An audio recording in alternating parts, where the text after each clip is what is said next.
దర్శకులు, ప్రేక్షక మహాశయులు, ఇక్కడ ఉన్న 500 కుర్చీల్లో 50 మాత్రమే ఉన్నారు పాపం. మిగతా 450 మాత్రం ఒట్టి కుర్చీలు మాత్రమే ఉన్నాయి. అంటే ఇందులో ఇరు వర్గాలు తప్పులు ఉన్నాయి. ఈయనేంట్రా తప్పులు ఎంచుతున్నాడని మీరు అనుకోవచ్చు. నా నాటక జీవితం 42 సంవత్సరాల సర్వీసు.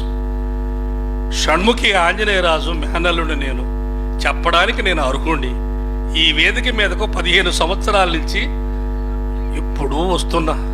అయితే పంచరత్నాలు పెట్టారు, అద్భుతంగా ఉంది, మంచి యాక్టర్లను పెట్టారు. ఇవాళ స్టాండింగ్ మీద నేను నాటకం చూస్తున్నారు కానీ సిట్టింగ్ మీద ఎవరు నాటకం చూడలేదు. పరిస్థితులు ఆ విధంగా అయిపోయాయి.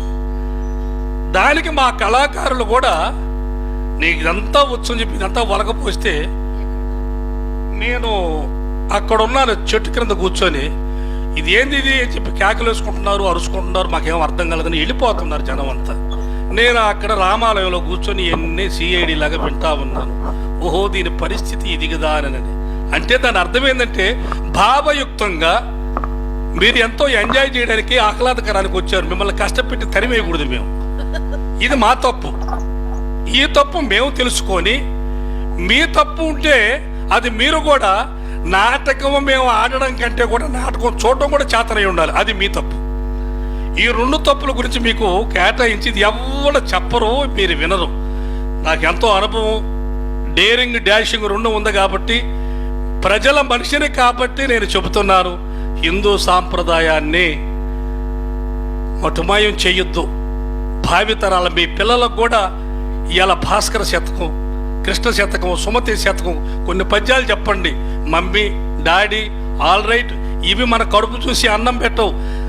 ఉద్యోగం చేయడానికి ఇంగ్లీష్ అవసరమే, కానీ మన తెలుగు భాష దేశ భాషలందు తెలుగు లెస్స అన్నారు. ఇవాళ తెలుగు లెస్ అయిపోయింది. ఇవాళ జనం కూడా లెస్ అయిపోయినారు.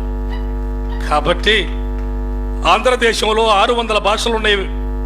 599 భాషలకు పద్యం లేదు. ఒక్క తెలుగు భాషకు మాత్రమే పద్యం ఉంది.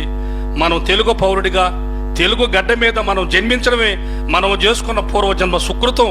మీరందరూ కూడా ఈ పౌరాణిక నాటకాన్ని మీరు దాన్ని జీవం పోసి బతికిస్తారని ప్రతి తండ్రికి, ప్రతి తల్లికి నేను శిరస్సు వంచి మీకు హృదయపూర్వకంగా ధన్యవాదాలు అందజేస్తున్నాను.